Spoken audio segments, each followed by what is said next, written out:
शाम के 7 बज रहे हैं। न्यूज 24 पर आप देख रहे हैं सबसे बड़ा सवाल। आपके साथ में हूं मानक गुप्ता। देश की सरकार पर आज रिमोट कंट्रोल से चलने के अब तक के सबसे तीखे आरोप लगे हैं। कांग्रेस और विरोधी कह रहे हैं केंद्र सरकार प्रधानमंत्री मोदी नहीं बल्कि आरएसएस चला रहा है। और उसका सबसे बड़ा सबूत यही है कि पिछले 3 दिन में पूरी की पूरी सरकार राष्ट्रीय स्वयंसेवक संघ के दरबार में हाजिर हो गई। और आज तो खुद पीएम मोदी भी सरकार और आरएसएस की इस बैठक में शामिल होने पहुंच गए। करीब 2.5 घंटे वहां रहे। खबर है सरकार ने सभी अहम मुद्दों पर संघ को कामकाज का लेखा जोखा दिया है। अब विपक्ष कह रहा है जो भारत सरकार देश की जनता के प्रति जवाबदेह है और पद की गोपनीयता की शपथ से बंधी हुई है, वो किसी संगठन के मंच पर जाकर कैसे रिपोर्ट पेश कर सकती है। इन आरोपों पर बीजेपी का जवाब है जो कांग्रेस खुद आजीवन रिमोट से चलती आई है उसे यह आरोप लगाने का हक कैसे हो सकता है। यानी आज रिमोट कंट्रोल की सरकार पर सियासत गर्म है। इसीलिए सबसे बड़ा सवाल है क्या राष्ट्रीय स्वयंसेवक संघ देश की सरकार को डिक्टेट कर रहा है। क्या मोदी के संघ की बैठक में हाजिर होने से गोपनीयता की शपथ भंग हुई है और संघ और सरकार के बीच की बैठक के अंदर का असली सच क्या है, इसी पर होगी बहस। लेकिन पहले देखिए आज क्या हुआ।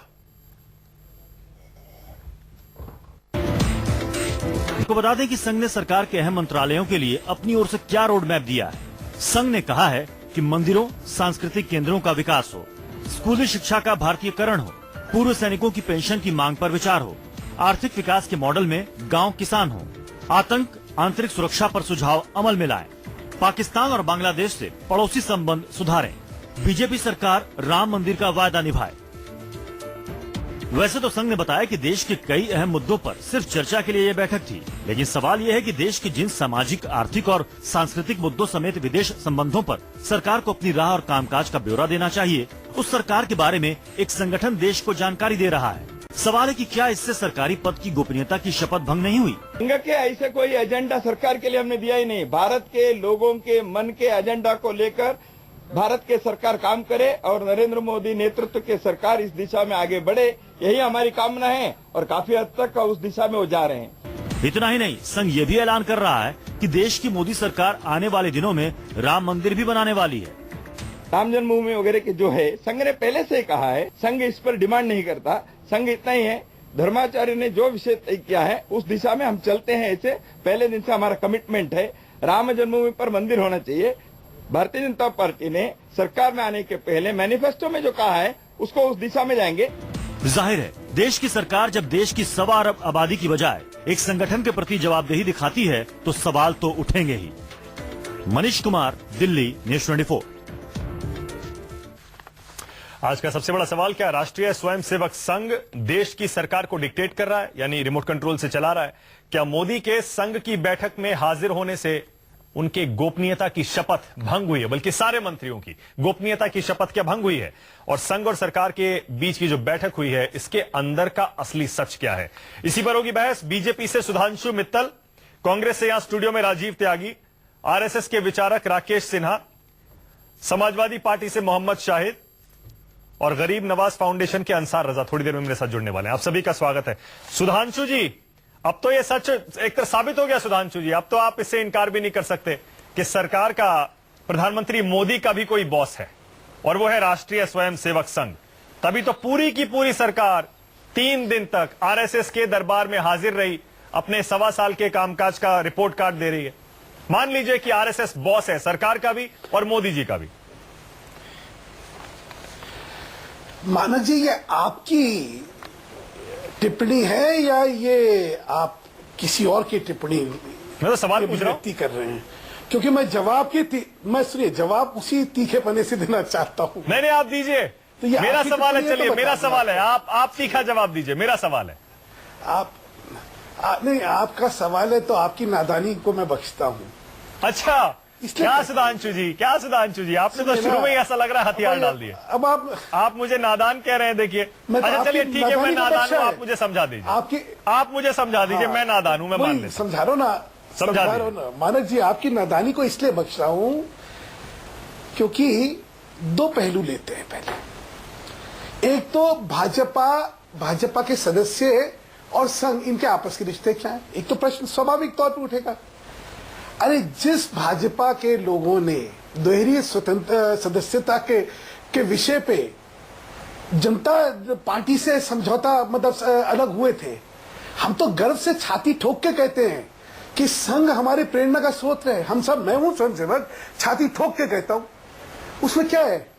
हाँ। हमने कब मना करा कि हम स्वयंसेवक नहीं है, या ये वही ना हमारा बात। संबंध नहीं है? तो यही तो मैं पूछ रहा हूँ, यही मैं पूछ रहा हूँ, तो कह रहा हूँ, तो हिचकिचाते क्यों है, बैकफुट पर चले जाते हैं? मैंने आपसे सीधा सा सवाल शुरू में यही किया था। कौन सुधांशु जी, बैकफुट मान पे? लीजिए ना कि बॉस है, सरकार का बॉस है आरएसएस, प्रधानमंत्री मोदी का भी एक सुपर बॉस है आरएसएस, मान लीजिए। अब आप सुनिए, आपकी सुनिए ना, आपकी संस्कृति और आपकी मानसिकता में बॉस, चेला, शिष्य ये शब्द होंगे।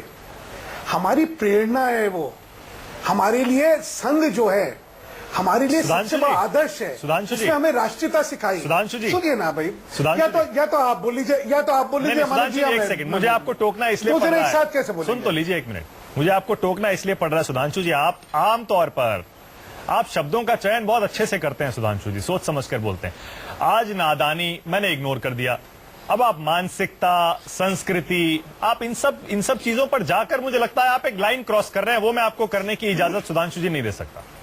आप मेरे शो पे आए, मेरे मेहमान है सुधांशु जी, ठीक है, ये स्वागत है आपका, बहुत इज्जत करता हूं छोड़ देते हैं, चलिए। आपकी, लेकिन मैं सोच रहा हूं कि अगर जो सवाल पूछ रहा हूं सवाल का जवाब तथ्यों पर दें, और मानसिकता, संस्कृति, नादानी, इससे आप एक्सपोज ही होते हैं सुधांशु जी, आप उल्टे एक्सपोज होते हैं इससे कि आपके पास कहने को कुछ नहीं है, इसलिए आप पर्सनल अटैक करने लगे। मानक जी मंजूर, के पास कहने को कोई शब्द नहीं है, बिल्कुल सम्मान करते हुए बताने के लिए कोई अल्फाज नहीं है, इसलिए बेचैन है। आपने उनकी दुखती रग पे उंगली रख दी है, सच्चाई है ये। एक मिनट मानक जी, मुझे मौका। अच्छा, मैं अपनी दुखती रग तो बता दूं।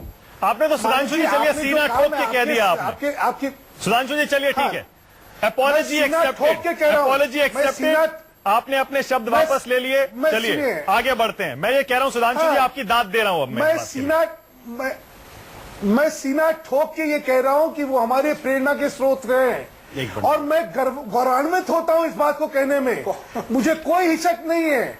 वो एक राष्ट्रवादी संगठन है जिसने मुझे राष्ट्रवाद सिखाया, जिसने संस्कृति में मुझे सभ्यता सिखाई है, जिसने मुझे सेवा कार्य सिखाया है। ये वो संगठन है जो इस विश्व का सबसे बड़ा समाज सेवी संगठन है।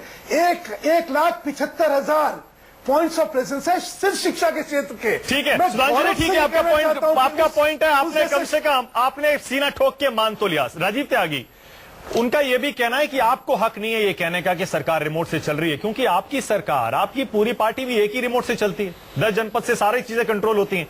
10 साल सरकार भी वहीं से चली, इसके सारे सबूत देश के सामने हैं। खुद इस तरह की किताबें सरकार के अंदर रहे लोगों ने लिखी, उससे बड़ा क्या सबूत है? रिमोट से आपकी भी चल रही थी, इनकी भी चल रही है, परेशानी क्या है?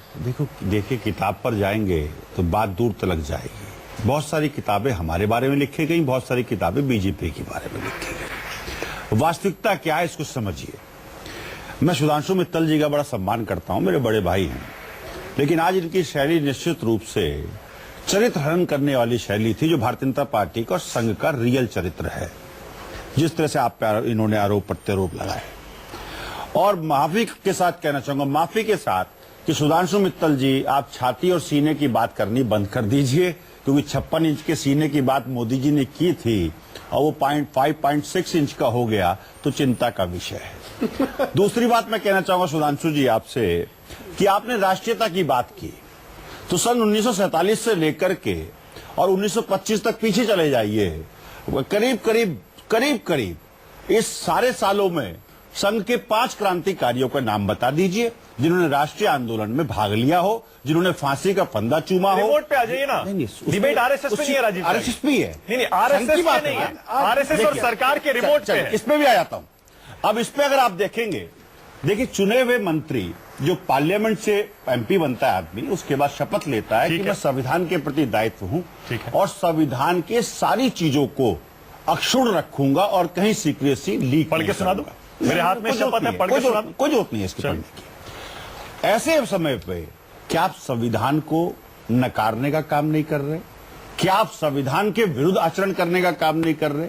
मेरा तो एक प्रश्न है, देखिए कोई भी पार्टी हो, हर पार्टी को निश्चित रूप से संविधान के प्रति दायित्व रखना चाहिए।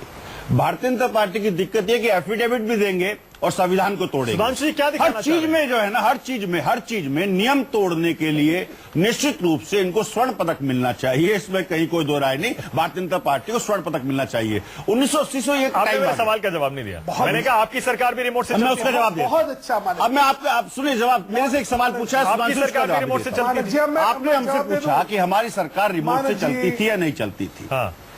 सोनिया गांधी जी, आप ये तो पूछना चाह रहे हैं ना, सोनिया गांधी जी यूपीए चेयरपर्सन थी, यूनाइटेड प्रोग्रेसिव अलायंस की चेयरपर्सन। चलिए, आप एक बार भी ये बता दीजिए कि उन्होंने कहीं भी 10 साल के कार्यकाल में किसी भी तरह प्राइम मिनिस्टर को या कैबिनेट के किसी सदस्य को अपने हाजिरी लगवाई हो?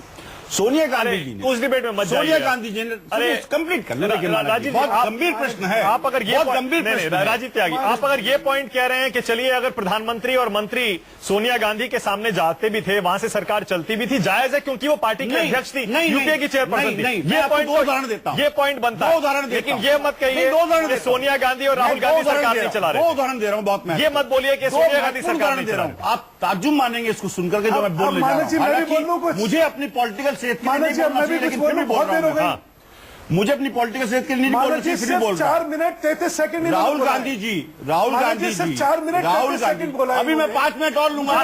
सुधांशु जी आ रहा हूं, एक सेकंड। राहुल गांधी जी नहीं। बुंदेलखंड का पैकेज डिक्लेयर नहीं, ये करके गलत आए है। कि ये बुंदेलखंड को मोनोलॉग पैकेज नहीं मिलना चलेगा। चाहिए। हमें अपनी सरकार रहते हुए 1.5 साल लगे, तो निश्चित रूप से राहुल गांधी जी को 1.5 साल लगेगा अरे, अपना पैकेज डिक्लेयर करने में। नहीं, तो रिमोट से सरकार तो हमने नहीं चलाई। हाँ, संघ जरूर रिमोट से सरकार चलाता है, और संघ जो राष्ट्रवाद की बात करता है, मेरी सलाह है सुधांशु जी को कि संघ के लोगों को दे दें कि राष्ट्रवाद की बात करना बंद करें। अच्छा, ठीक है। क्योंकि जब नहीं पाकिस्तान से जब आप बंद करने की बात करेंगे, राजीव त्यागी, अभी बहुत टाइम है, फिर आऊंगा। सुधांशु जी आप क्या पेपर दिखा रहे थे? कौन सा कागज आप दिखा रहे सुधांशु जी? तो संघ ने कोई लेटर दिया को सुधांशु जी? वो मेरे को बड़ा अच्छा लगा। सुनिए, मुझे बड़ा अच्छा लगा राजीव जी ने बात करी। और राजीव जी क्या, अभी तो मैं आनंद शर्मा जी का सुन रहा था, वो इतने सीनियर मंत्री जो कह रहे थे कि इन्होंने संविधान की शपथ की उल्लंघन करा है और ये करा है। ये मैं सिर्फ शपथ दिखा रहा हूँ, संविधान की शपथ क्या ये दिखा रहा हूँ। अब मैं पढ़ देता हूँ, गोपनीयता की शपथ क्या है। राजीव जी अगर उसमें कौन सा अनुच्छेद का उल्लंघन हुआ बता देते तो शायद मेरे लिए आनंद शर्मा जी के बाद वो कहता है, I do swear in the name of God /solemnly affirm that I will not directly or indirectly communicate or reveal to any person or persons any matter which is to be brought to my notice under consideration or shall become known to me as minister of the state, except, अब क्या है exception, as may be required for the due discharge of my duties as minister. मैं इसका अब इस सारे अनुच्छेद के अंदर सुनिए सुधांशु जी छोटा सा काउंटर करना चाहूंगा। अरे एक उदाहरण देना चाहूंगा। देखिए बात लोगों को समझ में आनी चाहिए, उनको लोगों को समझ में आनी चाहिए। बोलिए, आप बोलिए। वो ये कह रहे हैं, आपने पढ़ के सुना दिया, इसमें क्या उल्लंघन हुआ बताइए। किसी भी दल के प्रधानमंत्री हो, प्रधानमंत्री महोदय जब कैबिनेट मीटिंग बुलाते हैं तो उसमें कैबिनेट मिनिस्टर अलाउ है, सिर्फ स्टेट मिनिस्टर अलाउड नहीं है। माय डियर सर, जब स्टेट मिनिस्टर अलाउ नहीं है उस कैबिनेट मीटिंग में जाने के लिए और कैबिनेट प्रस्ताव पास करती है, तो भारतीय जनता पार्टी के नेतागण और मिनिस्टर संघ के पास जाएंगे तो प्रश्न तो उठेंगे। मोहम्मद शाहिद से मैं कमेंट ले रहा हूं, उसके बाद आ रहा हूं सुधांशु जी आपके पास। मोहम्मद शाहिद, अब आप गर्दन हिलाइए, एक करिए, आपकी इच्छा है। एक मिनट, मोहम्मद शाहिद को भी मैं इस डिबेट में ला रहा हूं। मोहम्मद शाहिद बहुत देर से खामोश हैं। सुधांशु जी आपने अंग्रेजी में पढ़ी है शपथ, में हिंदी में जल्दी से पढ़ के सुना देता हूं अपने दर्शकों के लिए। मैं ईश्वर की शपथ लेता हूं, जो विषय संघ के मंत्री के रूप में मेरे विचार के लिए लाया जाएगा, मुझे ज्ञात होगा, उसे किसी व्यक्ति या व्यक्तियों को तब के सिवाय जबकि ऐसे मंत्री के रूप में अपने कर्तव्यों के सम्यक निर्वहन के लिए ऐसा करना अपेक्षित हो, मैं प्रत्यक्ष अथवा अप्रत्यक्ष रूप से प्रकट या संसूचित नहीं करूंगा। मतलब मोहम्मद शाहिद, आपको क्या लग रहा है इसमें क्या उल्लंघन हुआ है आज जो आरएसएस और बीजेपी की बैठक हुई है उसमें शपथ का? मानस भाई, मैं 1 मिनट चाहूंगा, पूरा 1 मिनट चाहूंगा अपनी बात को कहने के लिए। देखिए कितनी अजीब बात है, जब से देश आजाद हुआ तब से भारत के पूरे जितने भी नागरिक हैं सब सुन रहे हैं देश की शपथ कैसे होती है कैसे नहीं होती। सुधांशु मित्तल साहब ने जो आज नई बात बताई है, ये एक नया पैरोमीटर होगा भारतीय जनता पार्टी का शपथ को बताने का। एक बात है, सबसे बड़ी चीज ये है कि हम सबसे आपको एक मूल बात को उठाऊंगा। सरदार पटेल साहब ने जब आरएसएस पे बैन लगाया था तो किन्हीं वजहों से ही तो लगाया होगा। कोई उनकी ऐसी बातें होंगी कि जिसकी वजह से आरएसएस पे बैन लगा था। उस आरएसएस के साथ भारतीय संविधान की शपथ लेने वाले लोग, भारत के प्रधानमंत्री, भारत की सरकार वहां जाकर अपने रिपोर्ट कार्ड पेश करती है। यह अफसोसनाक बात है। यह सबसे बड़ा सवाल उठता है कि क्यों ऐसा है, तो क्यों है? अगर उनके ऊपर बैन लगाया गया तो कोई ना कोई उनकी ऐसी गतिविधियां रही होंगी, तभी तो सरदार पटेल साहब ने उस पर बैन लगाया होगा। उस पर आप जाकर अगर अपनी रिपोर्ट कार्ड पेश करते हैं, ये अफसोसनाक बात है। देश ये जानना चाहता है। एक दूसरी बात, जम्मू कश्मीर में एक सेकंड, लेट मी कंप्लीट। आप छात्रों सीधे से बात निकल पा रही बीजेपी। राजीव जी एक second, let me complete. Mohammad Shahid, मैं बस आपको इसलिए टोक रहा हूं क्योंकि ये रिमोट कंट्रोल के जो आरोप हैं, ये वाकई आपकी तरफ से भी आते हुए अच्छे नहीं लगते हैं। आपकी पार्टी, आपकी सरकार भी तो रिमोट से चलती है। नहीं, कतई नहीं। एक ही परिवार चलाता है। मानव भाई, नहीं, सिर्फ मुलायम सिंह चलाते हैं। समाजवादी पार्टी की सरकार जब उत्तर प्रदेश में बनती है, लोकतंत्र बहुत मजबूत होता है। ये बात पूरे प्रदेश के लोग, 22 करोड़ लोग ये बात जानते हैं कि उत्तर प्रदेश में रिमोट की हो रही है, समाजवादी रिमोट की हो रही है, सर्वोपरि है। बात रिमोट की हो रही है। मुलायम सिंह देखिए कैसे डांट लगाते हैं अखिलेश यादव को खुलेआम, कैसे मंत्रियों की क्लास लगाते हैं खुलेआम। मुलायम सिंह सरकार में नहीं है, बात रिमोट की हो रही है। क्या मुलायम सिंह नहीं चलाते हैं रिमोट से सरकार? मानस भाई, हर पिता अपने परिवार के लोगों को ठीक रखने तो के यही लिए बात तो वो कह रहे हैं। वो कहते हैं कि आरएसएस हमारी माँ है, उसका ठीक से चले। ये भी वही कह रहे हैं, आरएसएस हमारी माँ है। बात संवैधानिक संकट की है। नहीं, एक माँ ऐसी है, मैं उसमें आ रहा हूं। मैं वही कहना चाह रहा था कि एक माँ ऐसी राकेश सिन्हा भी हमारे साथ है, जो अगड़े पिछड़े की बात करती हो, ठीक है, जो हिंदू मुस्लिम की बात करती हो, माँ नहीं हो सकती, माँ नहीं हो सकती। आज बीजेपी कह रही है वो मेरा मातृत्व संगठन है। ये डबल स्टैंडर्ड जो है। अच्छा ठीक है, राकेश सिन्हा भी मेरे साथ है। राकेश जी से भी सुन लेते हैं जरा, राकेश जी से भी सुन ले। सुधांशु जी एक सेकंड, आपके पास भी आ रहा हूं। राकेश सिन्हा, आप मुझे सुन पा रहे हैं? राकेश जी, मैं सुन रहा हूँ। राकेश जी सुन पा रहे हैं? हाँ, सुन रहा हूँ मैं। हाँ राकेश जी, देखिए अब सुधांशु मित्तल हैं, बीजेपी के कई नेता पहले भी सीना ठोक के कहते हैं कि आरएसएस हमारी मां है, प्रेरणा का स्रोत है और हमें उनसे बातचीत करने में, उनके आगे जाकर सिर झुकाने में कोई आपत्ति नहीं है। लेकिन राकेश जी, लोग ये कह रहे हैं रिमोट से सरकार चल रही है, ये तो साफ हुआ ही है, लेकिन जो संविधान की शपथ है मंत्रियों की, उसका भी उल्लंघन हुआ है। जो इतने गोपनीय मामले हैं वो आरएसएस के सामने जाकर किस तरह से ये मंत्री रख सकते हैं? मानक जी, संघ पर कई आरोप लगे हैं। मुझे थोड़ा सा समय दीजिए, मैं एक एक करके जरा उत्तर दे दूं। पहली बात तो 1977 से लेकर 1980 तक ढाई साल लगभग एक लंबा डिबेट चला संघ और राजनीति के संबंध को लेकर। उसको हम सबको पढ़ना चाहिए। देखिए, आरोप प्रत्यारोप अपनी जगह पर है। उसी समय दोहरी सदस्यता का मामला उठा और संघ से जुड़े हुए जो स्वयंसेवक जनता पार्टी में थे, उन्होंने सरकार और पार्टी, सत्ता और पार्टी दोनों को छोड़ दिया विचारधारा के लिए और बाहर आए, भारतीय जनता पार्टी बनी। इसलिए यह सवाल सेटल हो चुका था। उस सेटल सवाल को अनसेटल करने की आवश्यकता नहीं है। जो भारतीय जनता पार्टी है उसका संघ के साथ चोली दामन का रिश्ता है। हम एक आंदोलन के हिस्से हैं। और एक बात मैं यहाँ जोड़ दूं, दुनिया में जितने सांस्कृतिक, सामाजिक और मजदूर आंदोलनों ने पार्टियों को जन्म दिया, वो आंदोलन, वे माएँ मर गई।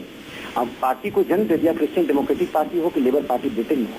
संघ एक ऐसी सांस्कृतिक सामाजिक संस्था है जिसने राजनीतिक पार्टी को दो बार जन्म दिया और अपनी गति से बढ़ रही है। 55,000 स्थानों में इसका कार्य चल रहा है। करीब 50 संगठन इसके काम कर रहे हैं। ये संगठन किसी को प्रधानमंत्री बनाने, सत्ता में लाने के लिए नहीं कर रहे हैं। दो बात मैं दो बात मुझे ब्रेक लेना पड़ेगा। राकेश जी ने राजीव जी ब्रेक का टाइम दे दीजिए। राकेश जी, आपका पॉइंट क्लियर है जो आप कहना चाह रहे थे? मैं पूरा कर लूं बात। मैं आता हूं। अभी प्रधानमंत्री गए। देखिए, संघ एक वैचारिक आंदोलन और एक वैकल्पिक दृष्टि रखता है। उस वैकल्पिक दृष्टि के अनुसार सरकार चलती है। लेकिन सरकार में जो संघ के स्वयंसेवक हैं, उनकी अपेक्षाएं और संघ के कार्यकर्ताओं की अपेक्षाओं के बीच में जो गैप है, समन्वय बैठक उसी तरह का एक तालमेल है। और किसी भी आंदोलन को और संगठन को तालमेल बैठाने का पूरा अधिकार है। इसमें कौन सी संवैधानिक गोपनीयता का उल्लंघन होता है, कृपया बता दीजिए। प्रधानमंत्री कई स्थानों पर जाते हैं, कई ग्रुप से मिलते हैं, कई डेलीगेशन जाता है। आप कैसी कैसी बातें करते हैं कि जैसे कि आरएसएस कोई ट्रांस कॉन्स्टिट्यूशनल ऑर्गेनाइजेशन है, आरएसएस संविधान के परे संगठन है।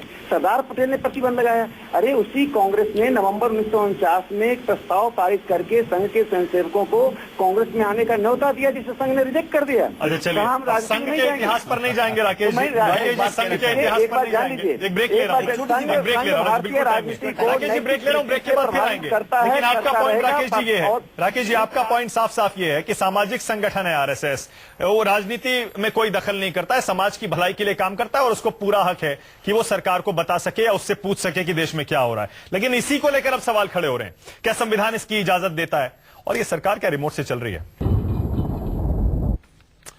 आज का सबसे बड़ा सवाल है, क्या राष्ट्रीय स्वयंसेवक संघ देश की सरकार को डिक्टेट कर रहा है? क्या मोदी के संघ की बैठक में हाजिर होने से और बाकी मंत्रियों के हाजिर होने से उनकी गोपनीयता की शपथ भंग हुई है? और संघ और सरकार की जो बैठक हुई है, इसके अंदर का असली सच क्या है? इसी पर बहस करने के लिए तमाम मेहमान मेरे साथ हैं। आपको यह भी बता दें कि इस बैठक में जो 3 दिन चली है, आज खत्म हुई है। प्रधानमंत्री मोदी आज इस बैठक में 2.5 घंटा रहे।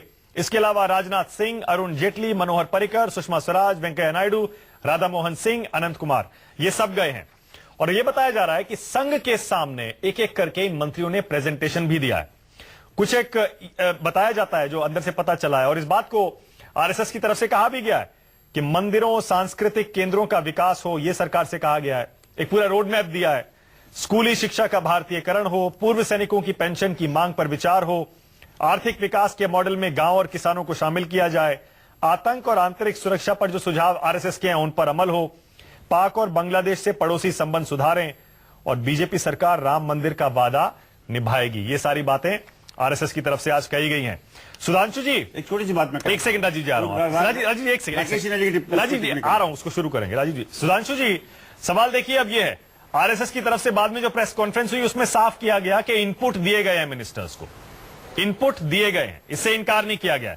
शेयरिंग ऑफ इनपुट्स ये कहा गया है, और ये भी कहा गया कि मंत्रिमंडल में खुद सारे स्वयंसेवक हैं जो पहले संघ से जुड़े रहे हैं, तो इसलिए किसी तरह की शपथ का कोई उल्लंघन तो हुआ ही नहीं है। सुधांशु जी,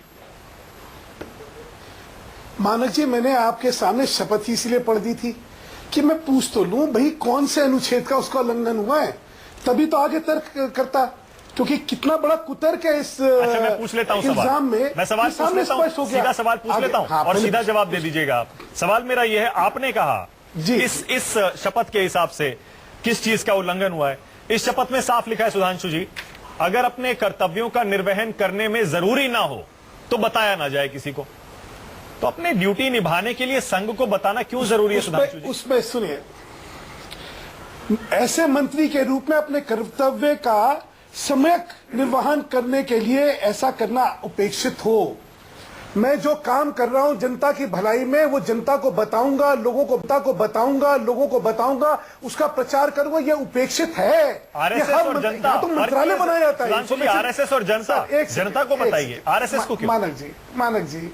मानक जी, मेरा पूरा तर्क सुनने का मुझे अगर अच्छा ठीक है, बोलिए। बड़ी मेहरबानी होगी आपकी। ये तो हर मंत्री से उपेक्षित है। मैं सिर्फ अपने दोस्तों को बता दूं कि जयपुर अधिवेशन, दिल्ली अधिवेशन, तमाम अधिवेशन में इतनी किताबें और इतने प्रचार के माध्यम की चीजें इन लोगों ने छपाई थी ताकि बता सके कि इनकी सरकार ने क्या करा। बताना भी चाहिए। हर सरकार को अपने कार्य को, हर एक व्यक्ति को, चाहे कोई एसोसिएशन ऑफ फिक्की हो, ये हो, वो हो, करे। मैंने कहा ना, इस अनुच्छेद का उल्लंघन किस परिस्थिति में हो ये तो बता दो मुझे।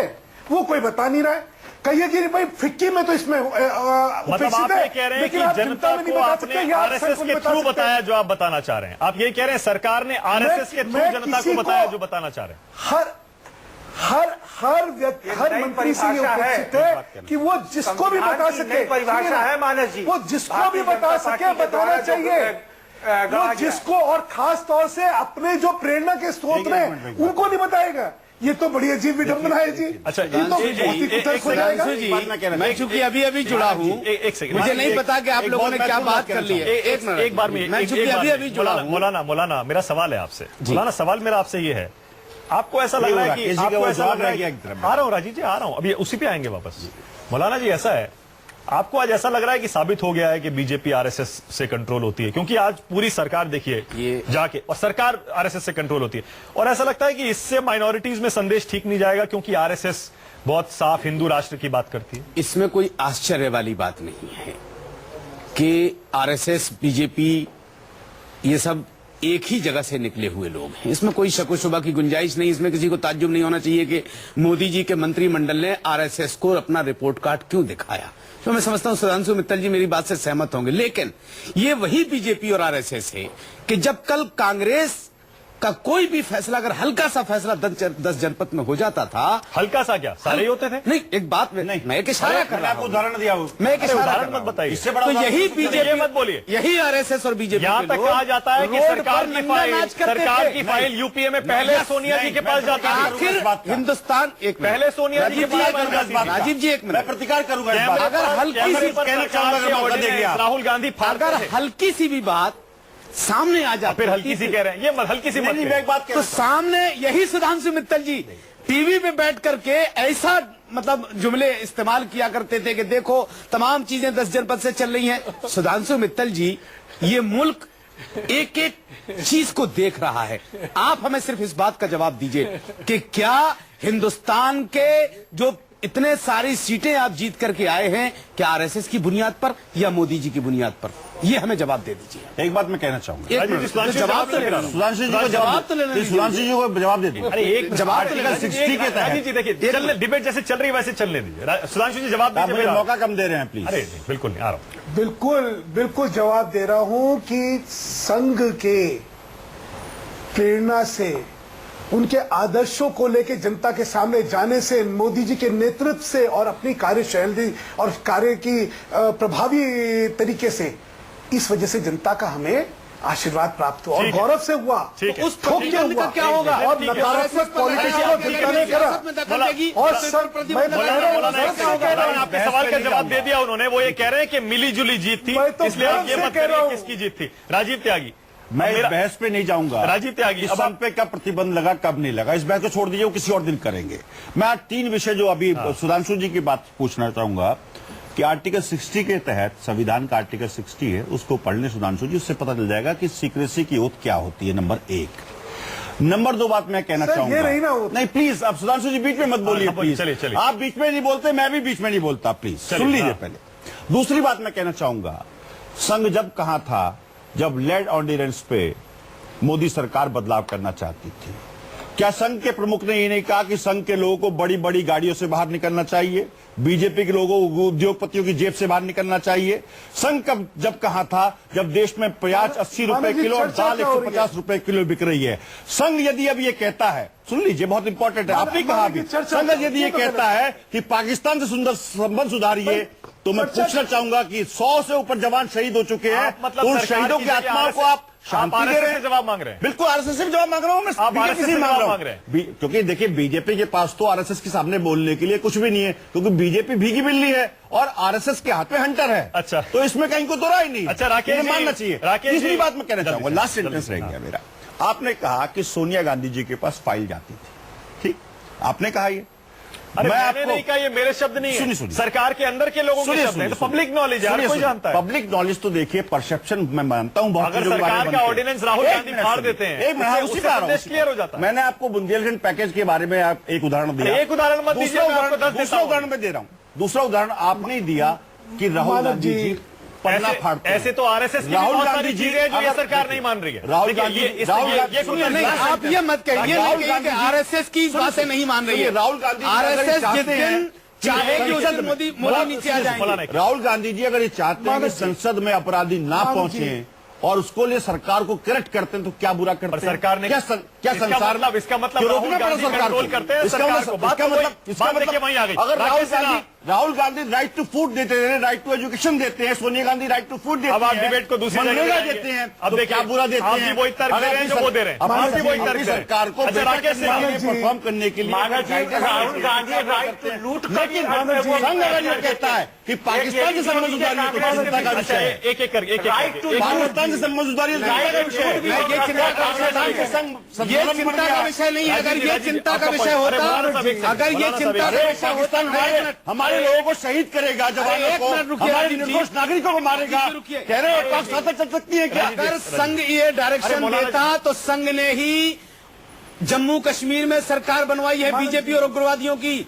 ये सरकार संघ नहीं बनवाई है। संघ क्या डायरेक्शन देगा बीजेपी को पाकिस्तान से संबंध सुधारिए? जब संघ ने राम माधव को लगा दिया कश्मीर में कि जाकर के तुम उग्रवादियों के साथ, जिन्होंने देश का इतना बड़ा नुकसान किया है उन लोगों के साथ सरकार बनाने के लिए। सवाल जो है मेरा, अरे राजीव जी बाकियों को प्लीज, राजीव जी राकेश सिन्हा नहीं बोले मेरे दो और में, राजीव जी प्लीज, राजीव जी प्लीज एक से, राकेश सिन्हा, राजीव जी प्लीज रुक जाइए। राकेश सिन्हा ये बताइए, एक आरोप ये भी लग रहा है बीजेपी पर कि सारे मंत्री आरएसएस के सामने रिपोर्ट कार्ड दे रहे हैं, लेकिन एनडीए के अंदर अपने ही सहयोगियों को नजरअंदाज करते हैं। बाकी सहयोगी नाराज होते हैं कि हमारी अनदेखी हो रही है, और आरएसएस के सामने रिपोर्ट कार्ड पेश होता है। इससे क्या मैसेज जाता है राकेश जी? मानक जी, इस देश में दो तरह का परिवार है। एक परिवार में माँ बाप दामाद बेटी है, दूसरा परिवार वह है जिसमें 5 करोड़ लोग हैं, और संघ परिवार वही 5 करोड़ सदस्यों वाला परिवार है। सुन लीजिए जो है ना हम लोगों की श्रद्धा का उन्हें बोलने दीजिए। हाँ राकेश जी बोलिए। तो मैं इतना ही कह रहा हूँ, संघ का मैंने अभी कहा 55,000 स्थानों में कार्य है, 50 संगठन हैं, और संघ के लोग जमीन पर आर्म चेयर पॉलिटिशियन या इंटेलेक्चुअल नहीं है।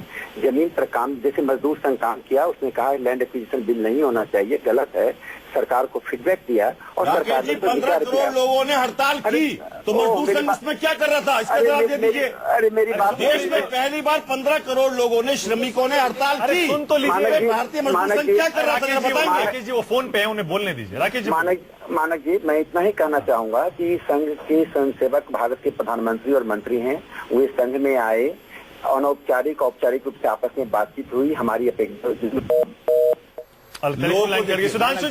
सुधांशु जी देखिए, एक प्रश्न, सुधांशु जी वही सवाल मेरा आपसे। एनडीए के बाकी सहयोगी नाराज रहते हैं कि हमसे कंसल्ट नहीं करते हैं, कोई कोऑर्डिनेशन कमेटी नहीं है, और आरएसएस को आप रिपोर्ट कार्ड दे रहे हैं। एनडीए के सहयोगी तक इस बात पे नाराज है। ऐसा है, आपसे आके कहा, ये वो बाद में करूंगा। ये रहा आर्टिकल 60।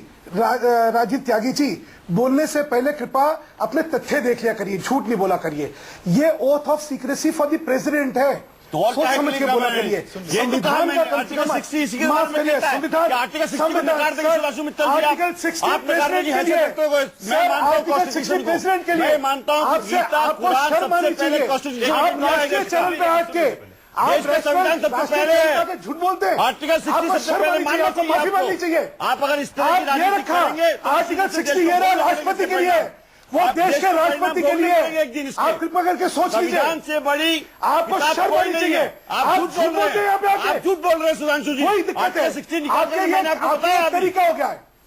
आर्टिकल 60 ये रहा, आर्टिकल 60 प्रेसिडेंट क्यों होते हैं? Article 60 is the oath of the president. कम से कम झूठ ना बोलिए। करके देखें आर्टिकल 60 क्या कहता है, उसे क्लियर करके सुधांशु जी झूठ बोल रहे हैं। मैं पढ़ के सुनाता हूं। बात मैं कहना चाहूंगा, oath of affirmation by president. एक सवाल और है मेरा, ओथ ऑफ अफर्मेशन एक सवाल और है सुधांशु जी, एक एक करके। देश के वित्त मंत्री मैट अकाउंट में एफआईएस के 40,000 करोड़ रुपए माफ करते हैं, लेकिन ओआरओपी नहीं देते हैं सैनिकों को, किसानों को नहीं करते हैं, एक सेकंड, लोगों को महंगाई से निजात नहीं राजीव जी वापस आज का सबसे बड़ा सवाल यही है, क्या आरएसएस देश की सरकार को डिक्टेट कर रहा है, और क्या मोदी के संघ की बैठक में जाने से, 2.5 घंटे रहने से, बाकी मंत्रियों के जाने से गोपनीयता की शपथ भंग हुई है? ब्रेक से पहले आपने देखा क्या गर्मा गर्म बहस हो रही थी। मोहम्मद शाहिद, वैसे आपत्ति क्या है? आपत्ति क्या है अगर प्रधानमंत्री जा भी रहे हैं, मंत्री जा भी रहे हैं? कम शब्दों में बोलिएगा, समय बहुत कम है मेरे पास।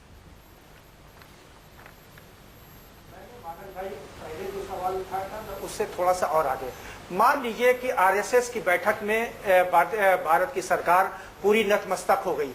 आरएसएस वहां पर भारतीय सरकार से यह भी पूछ सकता था कि 150 रुपए किलो में दाल क्यों बिक रही है, और 80 रुपए किलो प्याज को बिक रही है। जो देश का गरीब है वो मरा जा रहा है, उसकी थाली से दाल आपने छीन ली। इस पे आरएसएस ने कोई चर्चा नहीं करी।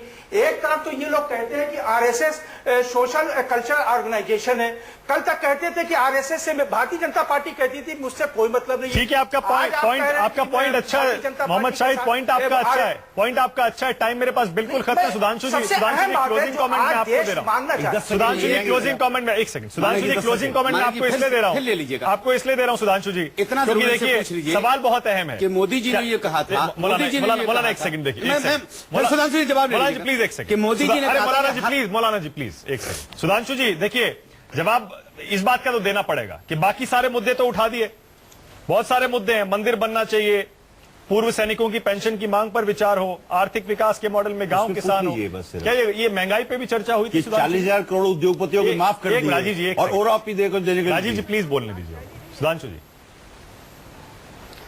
ऐसा है, वहां की मीटिंग के अंदर किन किन मुद्दों पे क्या क्या चर्चा हुई, अब शाहिद जी बैठ के सुना रहे थे। भैया मैं तो ज्ञानी था, मैं तो, जब मुझे नहीं पता तो आपको क्या पता होगा। वहां पे जो सोच के थोड़ा कान पकड़ी भी हुई है। ज्यादा कंसर्न उनके बारे में बातें हुई है। बोल लूं मैं, हुजूर बोल लूं, खत्म कर लूंगी। तो इसके बारे में जब तक आपको जानकारी ना सुधांशु जी ये हो, बताइए, सीधी में बात हुई उसके नहीं बारे हुई? में बड़ी बड़ी बातें करना। सुधांशु जी देखिए, सुधांशु उससे जी बात सवाल नहीं ये हुई। है। सुधांशु जी अब सवाल ये है। आपने ये कह दिया कि पाकिस्तान मोहम्मद से शाहिद एक मानव जी सेकंड, क्या हो गया? आपने आपने ये मेरे कह पास दिया, इसी सवाल मानव के जी साथ क्या हो गया? पागलपने की भी एक बात सुधांशु जी ये है, देखिए, आप खुद मान रहे हैं। पने की भी आप खुद मान रहे हैं सुधांशु जी। यहाँ होती कांग्रेस है। में एक सेकंड आप मोहम्मद मानव शाहिद, जी एक क्या हो गया? सेकंड। समय खत्म हो गया, प्लीज एक सेकंड मोहम्मद शाहिद, एक सेकंड। कोई- सुधांशु जी मैं इसी कोई सवाल के साथ समझ खत्म कर रहा भाई। हूं। आप खुद कह रहे हैं कि अंदर क्या हुआ, किसे क्या पता। बोलिए। अब ये सारे सवाल सुधांशु जी इसीलिए खड़े हो रहे हैं क्योंकि जो बंद कमरे चर्चा में क्या हुआ, किसको क्या आप वहां पता, पे पूछते, बंद कमरे में क्या हुआ, किसको क्या पता। छाती ठोक के ये तो कह रहे हैं, छाती क्यों हमारी मारेंगे? मां मानव है, जी, प्लीज, मानव जी, आप गलत छाती बात का कर सीना छोड़ दीजिए। लेकिन जो अंदर क्या हुआ, ये क्यों नहीं बता वहां पे बीजेपी लोगों को बोल दी कि छाती सीना इस्तेमाल ही ना करें आप। प्रेस वार्ता हुई, उसमें सारी चीजें उन्होंने बताई। पूछ लेते आप और क्या हुआ, तब तो आप चुप रहे। भाई वहां प्रेस कॉन्फ्रेंस हुई, आपको जो जो जिज्ञासाएं थी और पूछ लेते और स्पष्टता से बात हो जाती। लेकिन जिनको न 3 में न 13 में, अरे एक सवाल का जवाब दे दीजिए। चलिए ठीक है, टाइम बिल्कुल खत्म हो गया। बहुत बहुत शुक्रिया, बहुत बहुत शुक्रिया सबसे बड़ा सवाल में आने के लिए।